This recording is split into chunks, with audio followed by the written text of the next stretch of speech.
Today I'm going to be looking at the 5 common mistakes people make with their KDP cover designs which are preventing them from making sales and making money online with their books. So if you're not making sales or you want to make more sales with your books, then make sure you watch the whole video.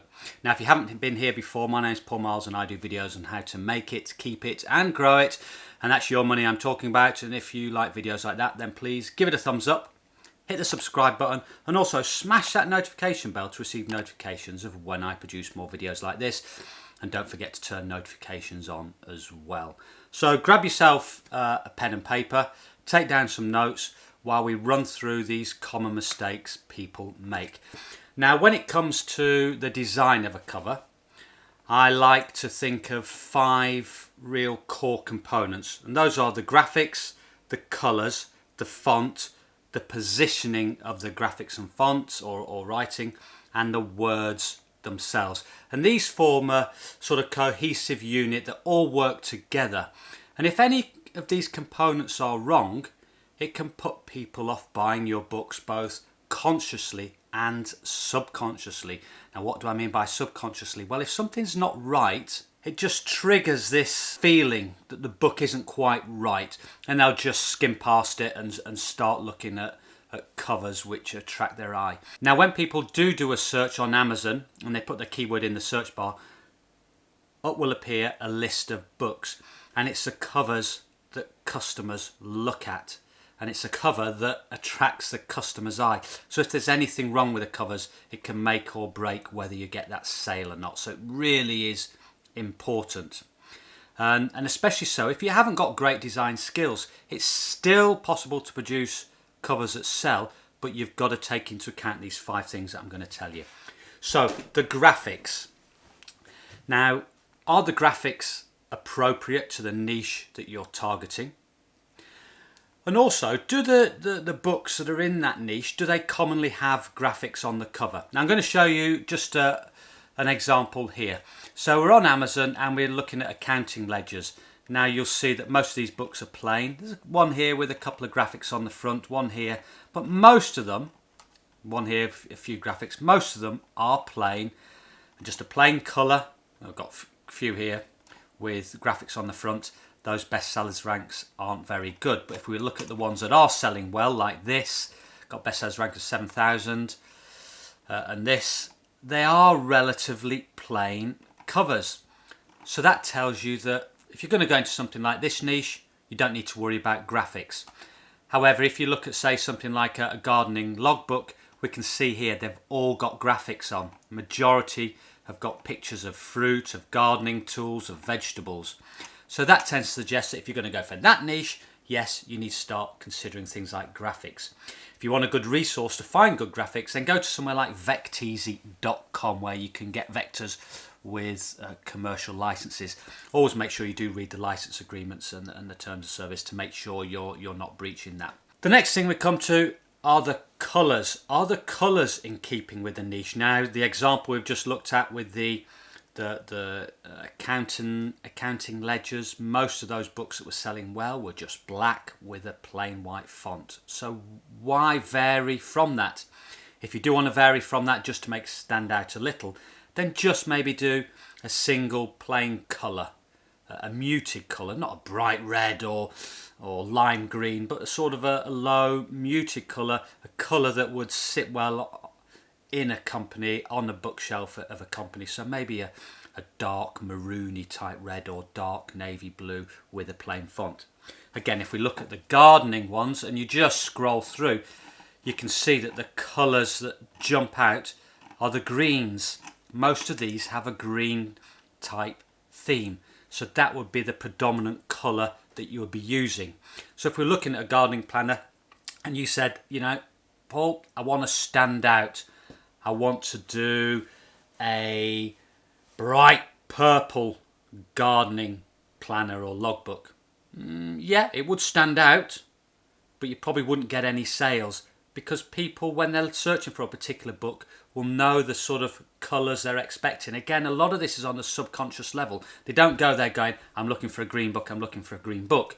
But green obviously triggers those sensations of gardening, those things that are compatible, if you like, is that the right word, with gardening. It's the same with things like a gratitude journal. They often use muted colours, pastel colours, colours that imbue calmness, so pale blues, creams, yellows. Again, keep with the colours of the genre. So when you are doing research on your books, just go through, make a note of the common colours that are being used. I did look at fishing journals here. It's difficult to get a common theme of the colours, but something that tends to stand out here are browns, again greens. So if I was designing a cover, I'd be going for that browny, greeny colour. Okay, so the next thing would be the font. Now, font is quite important. Again, if we look at the fishing journals, let's look at the type of fonts that are being used. They're a plain font. This is what's called a sans serif font. It's got no little curly bits on the edges of the font. This would be a serif font. This is a serif font. You can see those little, what I call curly bits, which is the wrong term for it, but they've got little bits, edges on the font. But most of them are like this, a bold, a sans serif font. So, again, don't try and reinvent the wheel. Use something that was in keeping with the genre or niche. So this, I would use a plain sans serif font. Again, if you're going something for a gratitude journal, a meditation journal, that type of thing, they would often use a sort of cursive, a handwritten type font. So go with something that's in keeping with that. Positioning. Now, I want to show you something that you might have heard of called the rule of thirds. And I do this on my notebooks when I'm positioning any words, whether the words are going across, whether they're going down. And this rule of thirds is basically divide the page into 3 horizontally and 3 vertically. And if you're just going to write something like notebook, I would put it right in the middle of that top third line. And you can see here in this example with the photograph, the main focus here is in the lower third line and the right hand third line. It's all where they intersect. And it's just one of those things that gives a picture balance. It makes it look more attractive. Again, a lot of this is on the subconscious level. So keep with that. So if we look at this example again, if I was putting in notebook, I would just put it across here, right in the middle of that top third line.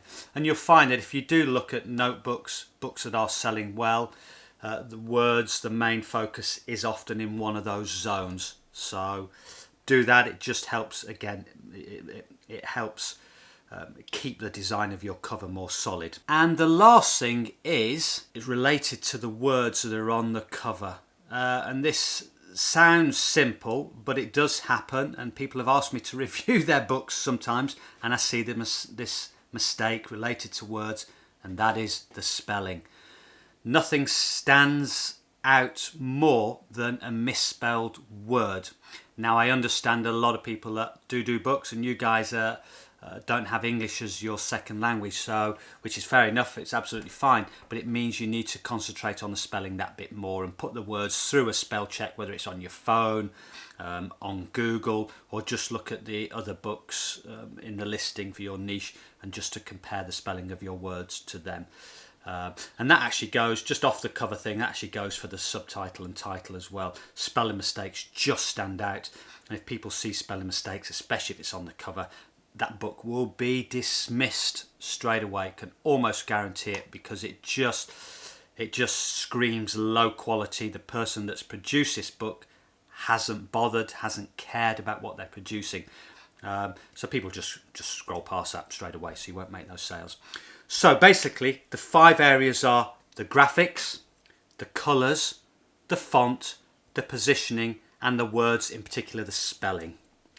So if you are not making sales, then do look at those things, because it's often the cover that's the real make or break for sales of a book, particularly if your book is on the first page. I mean, if you write to me and say, I'm not making sales, and your book isn't even on that first page, then, you know, I wouldn't even be looking at the cover at that point. I'd be looking at other factors like your keywords and what niche you're targeting. But if you are on that first page and you're not making sales, you can almost guarantee it's probably the cover that's the issue. So do address that. So that's it for now. Do give the video a thumbs up if you liked it, because it helps other people get to see the video. If you didn't like it, give it a thumbs down. Also, smash that notification bell and also hit the subscribe button. Got it the wrong way around. And until next time, thank you very much and goodbye.